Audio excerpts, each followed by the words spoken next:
Nadie te prepara para lo que realmente significa el silencio de un cuartel a medianoche. No te enseñan a distinguir el crujido normal de un edificio viejo del que te hiela la sangre. Nadie te entrena para escuchar a tus compañeros gritar de terror en habitaciones completamente vacías.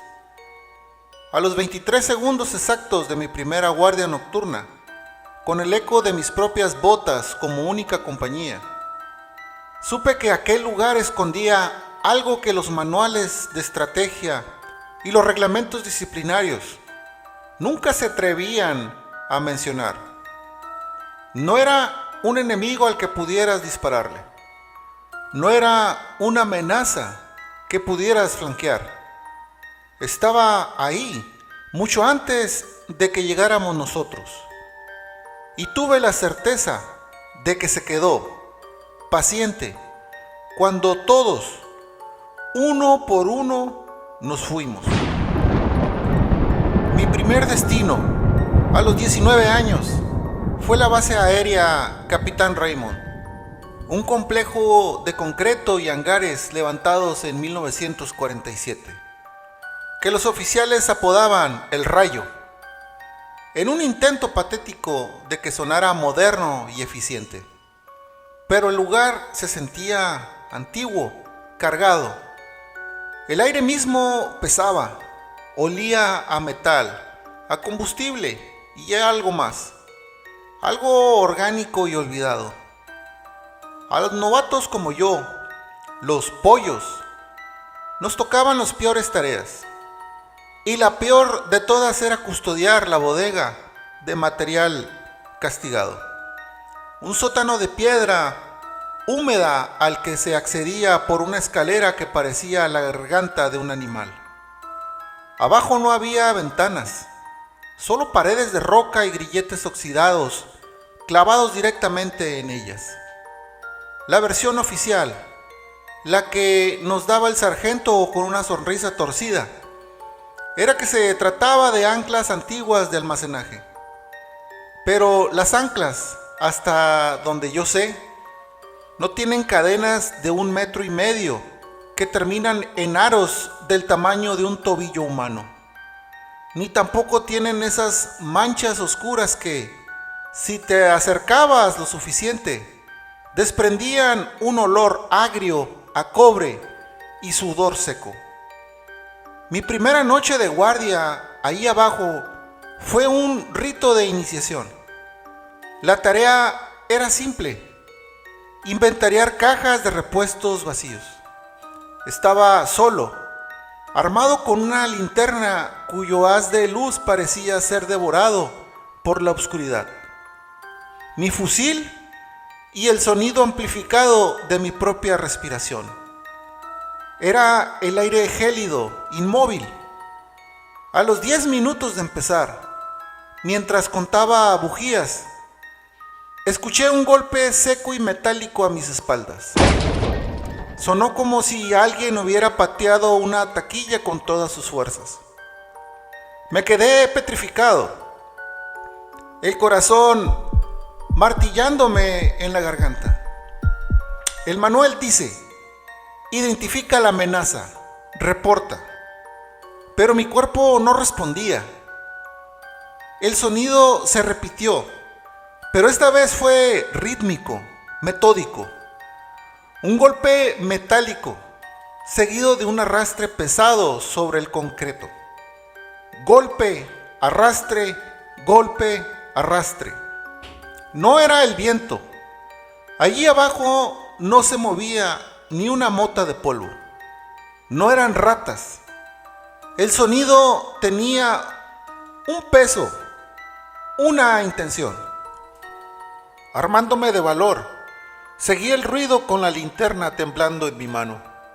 Me llevó hasta el fondo del sótano, a una puerta de acero que no figuraba en los planos que me habían dado. Estaba sellada con cinta amarilla de precaución, pero la cinta estaba rasgada, como si algo la hubiera arañado desde adentro. Empujé con la culata del fusil La puerta cedió con un chirrido que me erizó la piel. El olor que salió de allí me revolvió el estómago. Una mezcla nauseabunda de orines viejos, humo mojado y carne descompuesta. En el centro de la pequeña habitación, iluminada apenas por mi linterna, había una jaula de varillas de hierro retorcidas, demasiado alta para un perro, del tamaño justo para un hombre arrodillado. El suelo estaba cubierto de un polvo negruzco y en medio de todo, una cruz de madera partida en dos. Instintivamente saqué mi teléfono para tomar una foto, para tener una prueba de que no estaba loco, pero no pude. La puerta de acero se cerró de un golpe, sola, con una violencia que hizo vibrar el suelo. Las pocas luces de emergencia del sótano parpadearon erráticamente y se apagaron, sumiéndome en la oscuridad absoluta. Grité el nombre del sargento, grité pidiendo ayuda, pero el cuarto, con su acústica de tumba, me devolvía mi propio miedo convertido en eco. Cuando, al fin, a tientas y a golpes, logré abrir la puerta y salir de allí, corrí a las escaleras de arriba como si me persiguiera el diablo. Encontré al sargento en la sala de guardia, tomando un café.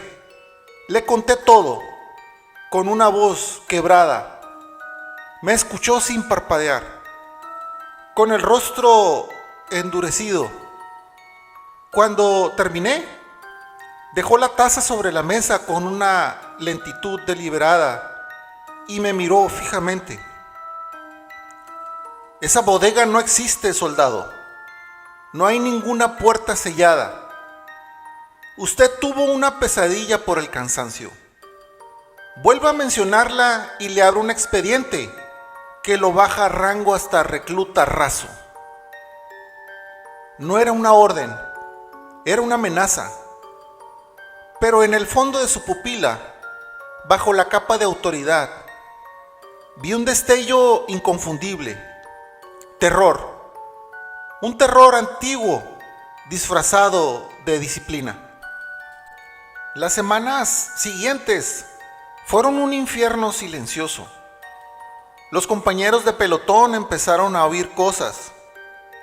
Un cabo juró que le susurraban su número de identificación al oído mientras dormía. Otro amaneció con una serie de moretones perfectamente delineados en el tobillo, como la marca de unos dedos que lo hubieran sujetado con fuerza durante la noche. Nadie decía nada en voz alta, pero el miedo se contagiaba en las miradas, en los silencios. Una semana después, nos trasladaron. Sacaron a todo el pelotón del barrancón principal y nos alojaron en tiendas de campaña en el perímetro exterior de la base. La excusa oficial fue mantenimiento programado de las instalaciones. La verdad era otra. Nos pusieron allí para que el ruido constante de los helicópteros y los motores de los cazas ahogara los lamentos que noche tras noche subían del sótano. Una tarde me asignaron como escolta de apoyo para un coronel que venía de visita desde el alto mando. Mientras recorríamos el patio de armas, el coronel, un hombre mayor de rostro curtido, se detuvo y, en voz baja, casi casual, me preguntó si había sentido algo raro en la base. Antes de que pudiera contestar, uno de sus escoltas personales, un tipo enorme con lentes de sol polarizados, aunque el día estaba nublado, me hizo un gesto casi imperceptible con la cabeza, un no rotundo. Guardé silencio. El coronel me dio una palmada en el hombro, una palmada que se sintió extrañamente pesada. Humedad de cuarteles viejos, soldado, nada más. Lo dijo con una sonrisa, pero sus manos, al retirarlas de mi hombro, temblaban visiblemente. A los 6 meses, justo antes de mi traslado, me hicieron firmar un papel, una cláusula de confidencialidad adicional, distinta a todas las que había firmado antes. No hablaba de secretos de Estado ni de material clasificado. Una sola línea, impresa en mayúsculas. Cualquier manifestación acústica o visual no identificada dentro del perímetro de la base será ignorada y no deberá ser reportada bajo ninguna circunstancia. No era una orden, era un pacto de supervivencia. La regla no escrita era simple. El que hablaba de lo que veía o escuchaba se quedaba más tiempo en el rayo. Y el que se quedaba demasiado tiempo simplemente desaparecía de la nómina, transferido a un destino del que nadie volvía a tener noticias. Mi segundo año me enviaron al norte, a un puesto de vigilancia que no aparecía en ningún mapa civil o militar. Estación 6. Oficialmente no existía. Físicamente era poco más que una caseta de concreto y una boca de túnel excavada en la ladera de un cerro partido en medio de la nada. La misión oficial: almacenar y custodiar munición de reserva. La misión real: la que te explicaban en voz baja al llegar. Vigilar un pasillo subterráneo de 3 kilómetros de largo que conectaba 2 países sin que los satélites ni las patrullas fronterizas lo notaran. Era una arteria secreta, un fantasma geopolítico. La primera noche, el sargento a cargo, un hombre con más años en el ejército que yo de vida, me dio instrucciones. Me explicó que había zonas muertas en el túnel, donde los radios fallaban sin excepción. No es interferencia, soldado, es silencio. El túnel se traga la señal. Luego me presentó a Troy, un pastor belga malinois, impresionante, entrenado para detectar explosivos. Pero el cuidador, al entregármelo, añadió algo más en un susurro. Y para otras cosas, no me explicó cuáles. Troy era un animal disciplinado, pero noté algo extraño en el mismo momento que hicimos el primer recorrido. Se le erizaba el lomo sin motivo aparente. Cada vez que pasábamos la marca del kilómetro 1.3, justo en ese punto, alguien, en algún momento, había dibujado en el muro de hormigón una viñeta infantil con tiza de colores, un sol sonriente y una casita con una chimenea humeante. Un dibujo inocente en un lugar construido para la muerte. En mi tercera guardia, a eso de las 2 de la madrugada, Troy se detuvo en seco en el kilómetro 1.3. Se plantó, con las patas rígidas, y empezó a gruñir hacia la pared, hacia la oscuridad vacía.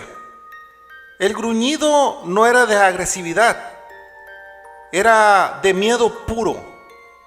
Le di un tirón a la correa, le ordené avanzar, pero el perro no se movía.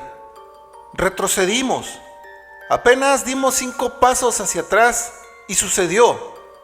La capa superficial del hormigón donde estaba dibujada la viñeta se desprendió. No se cayó, no se desmoronó. Fue como si alguien la empujara con fuerza desde adentro.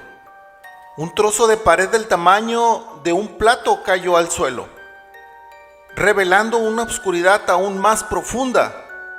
De aquel agujero salió un olor dulzón y nauseabundo. como a miel rancia o a flores pudriéndose. Apunté la linterna directamente al hueco, pero la oscuridad parecía tragarse el haz de luz. No había fondo. En ese momento, Troy soltó un aullido lastimero. Se orinó encima del miedo y empezó a arrastrar las patas traseras, intentando huir.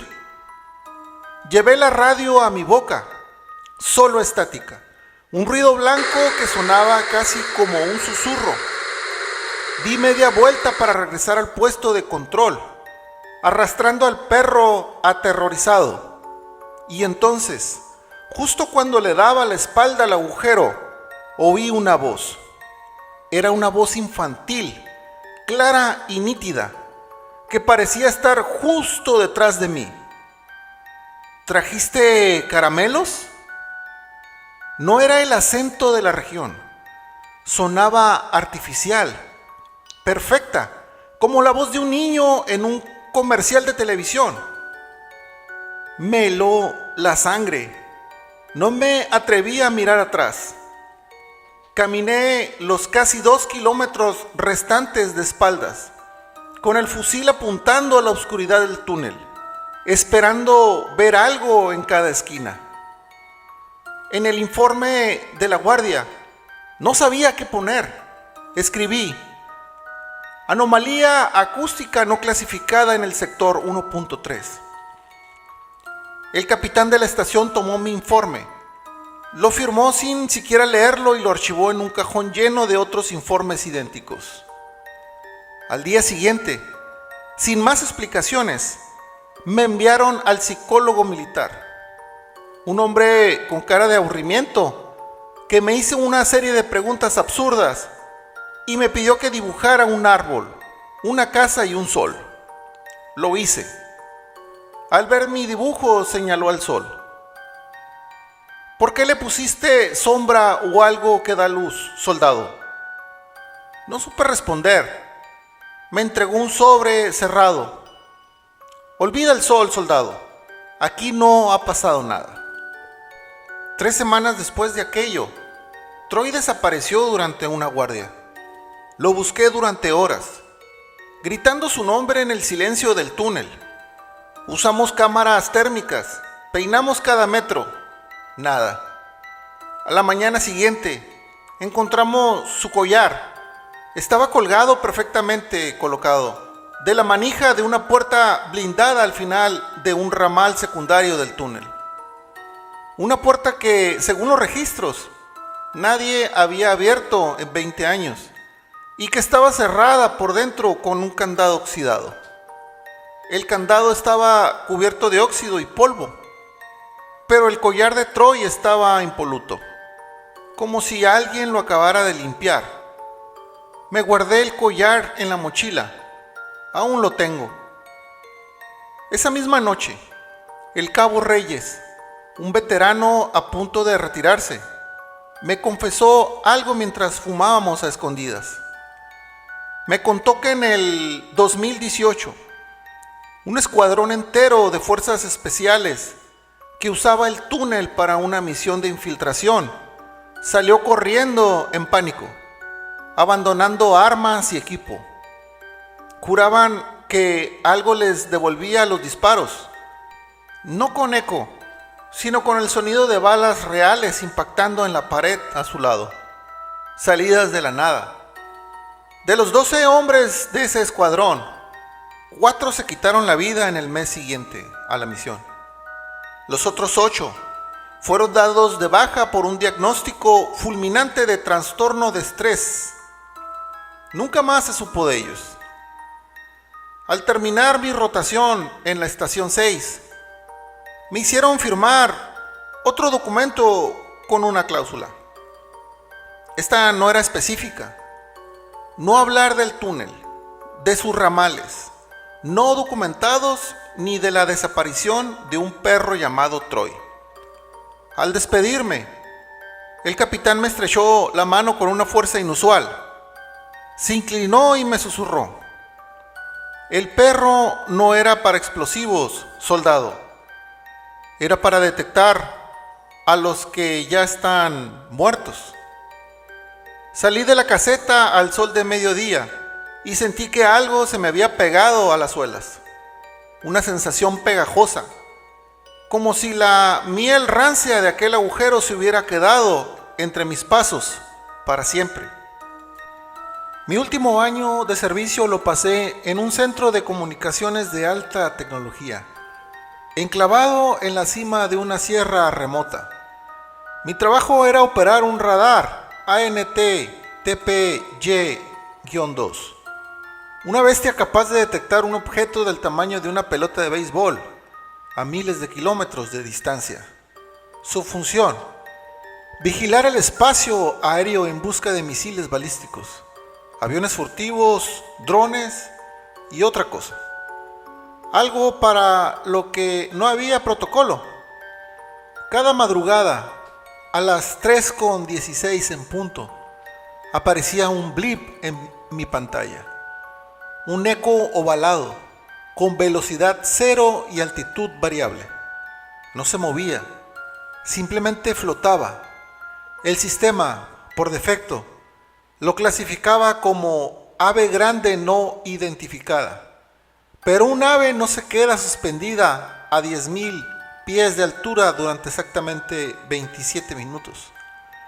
Noche tras noche, sin desviarse un solo metro. La primera vez que lo vi, seguí el procedimiento.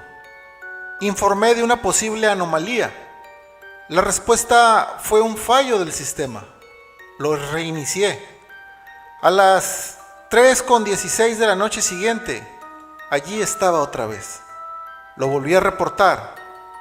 Esta vez, el técnico de turno me dijo que debía ser una bandada de gansos migratorios, a 10.000 pies, inmóviles. Una noche, el blip único se multiplicó. De repente, aparecieron 5, formando una cruz perfecta en la pantalla del radar. Recordé la formación anómala de inmediato. La respuesta llegó por escrito en un memorándum cifrado: ignorar ecos fantasmas, proceder con la recalibración del sistema. Pero la consola había sido calibrada esa misma semana por un equipo de técnicos civiles. Intenté grabar la pantalla con mi móvil para tener una prueba. Al minuto de empezar a grabar, la señal del radar murió por completo y mi teléfono se congeló en el logo de inicio, inservible. Durante 10 días seguidos, el patrón se repitió como un reloj a las 3:16 de la madrugada.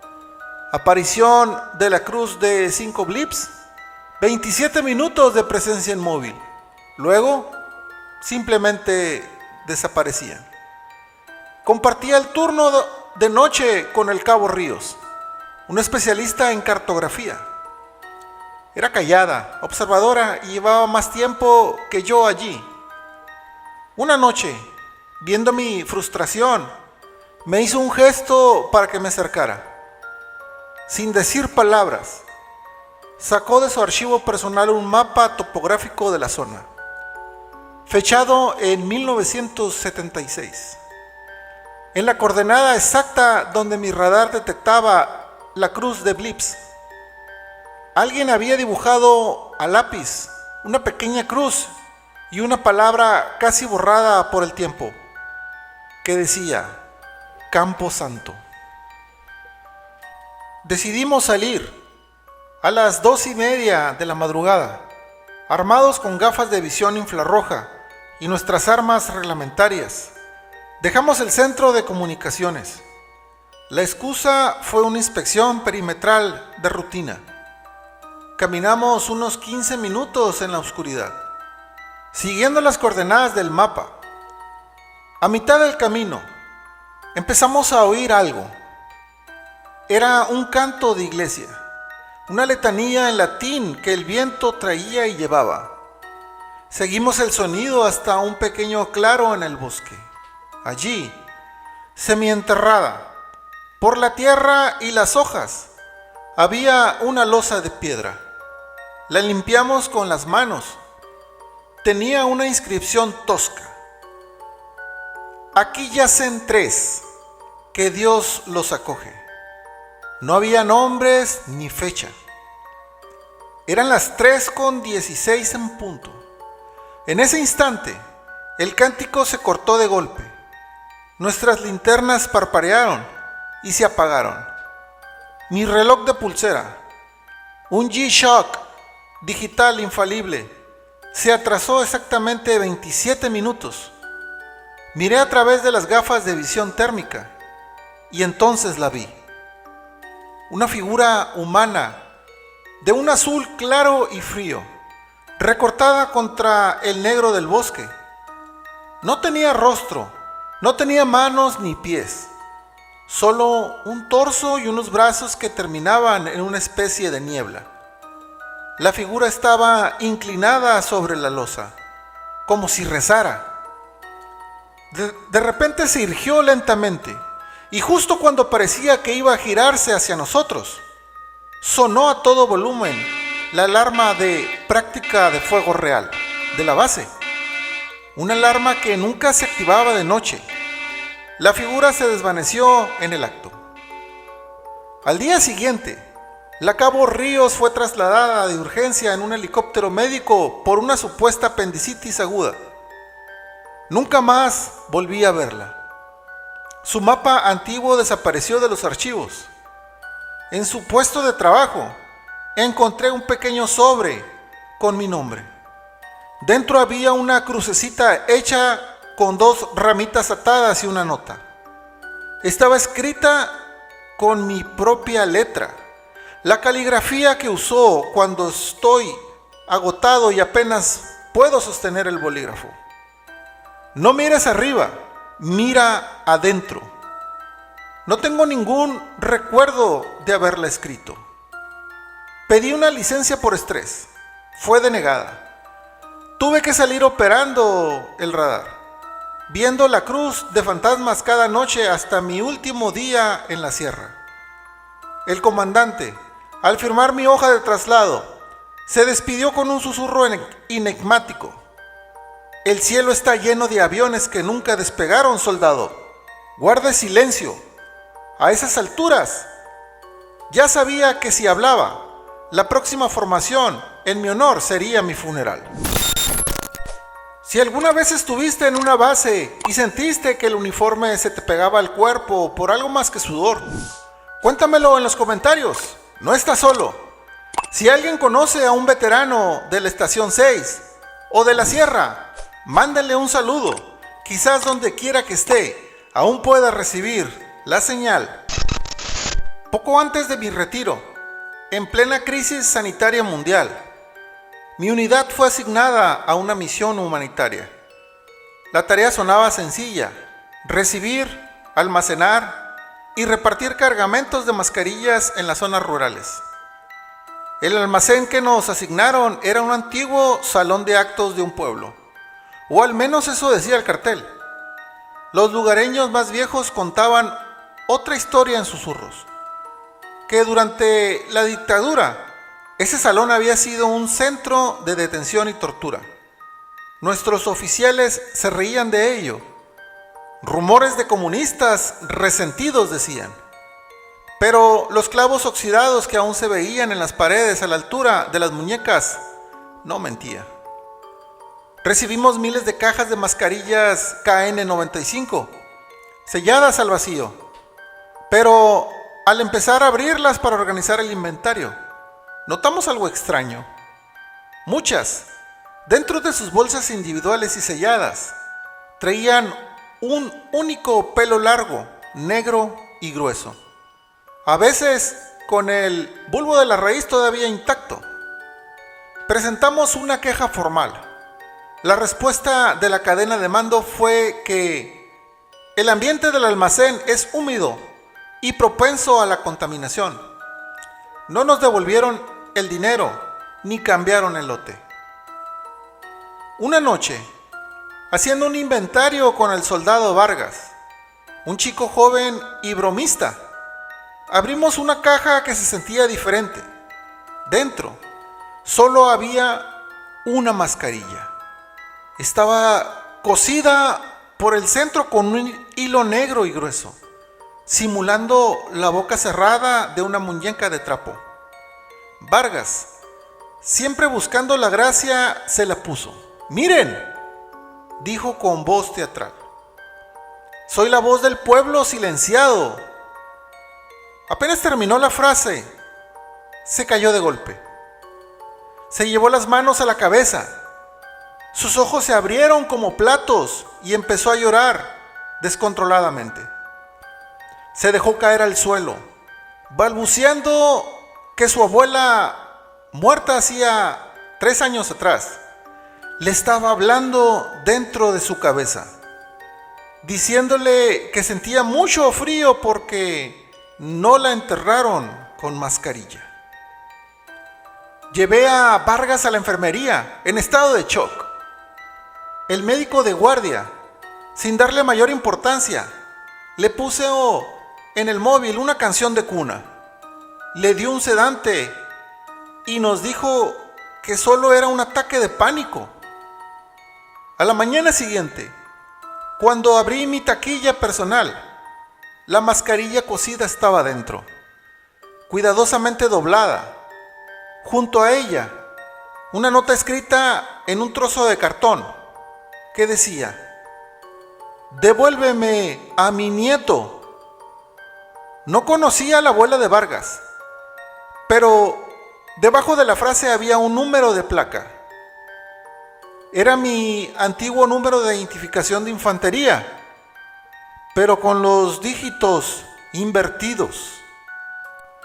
Cada vez que salíamos a repartir las mascarillas, la gente de los pueblos nos devolvía alguna caja. Siempre era una caja abierta con una sola mascarilla dentro, visiblemente usada. Por orden directa, empezamos a quemar todos los lotes devueltos. Una de esas tardes, mientras el fuego consumía el plástico y la tela, el humo negro empezó a formar una figura. Uno de los soldados lo grabó con su viejo teléfono Nokia. El video dura 8 segundos y es terrorífico. Se ve claramente una cara formándose en el humo, con la boca abierta en un grito silencioso, justo antes de disolverse en la ceniza. El último paquete que recibimos no contenía mascarillas. Dentro había una única foto Polaroid. Mostraba al soldado Vargas durmiendo en su litera. Tenía la mascarilla cosida puesta, pero no sobre la boca, sino tapándole los ojos. En la imagen, su propia boca estaba abierta como si roncara, y de su garganta salía un fino hilo negro que se perdía fuera del marco de la foto. Le enseñé la Polaroid a Vargas. Se puso pálido. No recordaba haber posado para ninguna foto. Y lo peor es, juraba que esa noche había dormido con la puerta de su cuarto cerrada con llave. Suscríbete si quieres que te cuente lo que le pasó al soldado Vargas después de su retiro y qué había al otro extremo de ese hilo negro. Necesitamos formar una fuerza colectiva para poder hablar de aquello que no tiene nombre ni explicación lógica. Mi última guardia, la madrugada del 1 de enero, el inicio de un nuevo año, me tocó en la torre de observación más alta, la que dominaba todo el valle. El cielo estaba despejado, ni una nube, pero el sol no salió. El reloj marcó las 6:30, hora del amanecer, y todo seguía negro. No era un eclipse. Los sistemas de alerta lo habrían detectado con días de antelación. Era una oscuridad antinatural, densa, pesada, como si alguien hubiera corrido una cortina de terciopelo sobre el mundo. De repente, los sensores de movimiento del perímetro empezaron a saltar en cadena. Apunté los binoculares de visión nocturna hacia el campo. Lo que vi me heló la médula. Unas 200 figuras, vestidas de un blanco impoluto, avanzaban en formación perfecta hacia la base. No llevaban armas, no hacían ningún sonido. Se movían al unísono, como un solo organismo. Cambié a las cámaras térmicas. No aparecían, no emitían calor.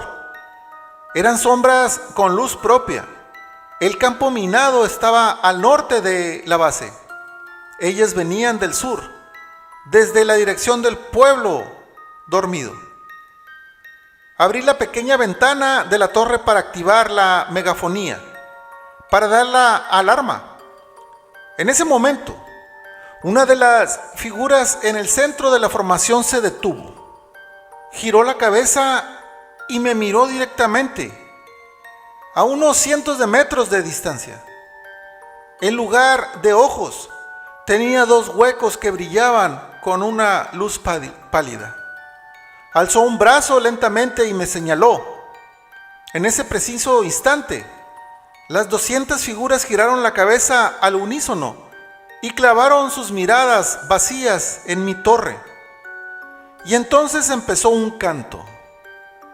Era nuestro himno nacional, pero cantado al revés, nota por nota, palabra por palabra. Era un idioma gutural, ajeno, pero mi cerebro lo traducía con una claridad aterradora. Vengan a nosotros, que ya los estamos esperando. Levanté el fusil por puro reflejo, un automatismo inútil. La figura que me había señalado alzó una bandera blanca. Al desplegarse con el viento inexistente, vi lo que tenía impreso. Era mi propio rostro, sacado de mi foto de credencial militar. Pero no era la misma foto. En la bandera, mis ojos estaban cerrados y mi boca estaba cosida con el hilo negro. La radio de la torre crepitó. Era mi propia voz, repitiendo mi nombre. Soldado Ramírez, Soldado Ramírez, presente su informe. Yo no había tocado el botón de transmisión. El sistema de torreta automática, controlado por inteligencia artificial, giró con un zumbido y apuntó directamente al campo. En la pantalla de objetivos apareció una alerta. Confirmar blanco amigo.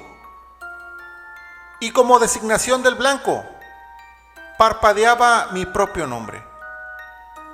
Con las manos temblando, apagué la torreta manualmente. En el momento en el que el sistema se desconectó, las figuras se desvanecieron. No se fueron, simplemente dejaron de estar ahí, como la imagen de un proyector que se apaga. A las 7, en punto, un sol pálido, de un color blanco hueso, apareció por fin en el horizonte, pero los pájaros no cantaron, los gallos del pueblo tampoco. Más tarde, al mirar hacia el pueblo, vi algo insólito. La gente caminaba por las calles usando paraguas, protegiéndose de aquel sol anémico. Me bajaron de la torre y me llevaron directamente a la enfermería. Me hicieron una revisión completa de la vista, 20/20, perfecta. Me hicieron firmar un acta declarando que había sufrido un episodio de estrés agudo por fatiga de combate. Mientras firmaba, la tinta azul de mi bolígrafo se volvió roja y empezó a gotear sobre el papel. El oficial que me supervisaba, sin inmutarse, secó la mancha con un poco de talco de pies. «Es normal», dijo sin mirarme. «Es la humedad del clima». Cuando llegué a casa, días después, mi madre se echó a llorar para abrazarme. Me dijo que olía a flor de muerto, el olor de los velatorios. Me bañé 3 veces con jabón de azufre, pero el olor no se iba. A los 3 días de mi baja, recibí un sobre sin remitente. Dentro había una pequeña bandera blanca, como la de las figuras, y una foto. Era una foto mía en la torre de observación, tomada esa misma madrugada, desde afuera, desde el campo. En el reverso de la foto, una frase manuscrita: te estamos esperando en el próximo amanecer. Ya no estoy en las filas. Me dieron de baja honorable por problemas de adaptación a la vida civil. Pero el uniforme nunca te suelta del todo. El cuartel te persigue. Cada amanecer, sin falta. Mi reloj se atrasa exactamente 27 minutos. A veces, la radio de la cocina, aunque esté desenchufada, emite estática y repite mi nombre con mi propia voz. No hay radio en la cocina. He hablado con otros excombatientes, en secreto, en foros anónimos, y me he dado cuenta de que no estoy loco. Todos tienen su fecha, su minuto exacto, su anomalía personal. Uno tiene la misma foto de la bandera blanca con su cara. Otro escucha a su perro, muerto hace años, ladrar cada noche a las 3:16 en punto. No somos locos. Somos los testigos silenciosos de un pacto que nunca firmamos, pero que nos marcó a fuego. Si sirve a algo el contar todo esto, es para decirte a ti, que quizás estás escuchando esto en la soledad de tu cuarto, que no estás solo. El cuartel no termina cuando entregas el arma y el uniforme. Te sigue en la oscuridad del pasillo de tu casa, en el eco de un grifo que gotea, en la sombra que juras haber visto moverse por el rabillo del ojo. Así que si alguna vez sientes que una voz te llama por tu nombre desde un lugar que no existe, simplemente aguanta la respiración y cuenta lentamente hasta 27. Tal vez, solo tal vez, el silencio vuelva, o tal vez no, pero al menos sabrás que no eres el único que ha visto lo que nadie, absolutamente nadie quiere ver. Gracias por escucharme.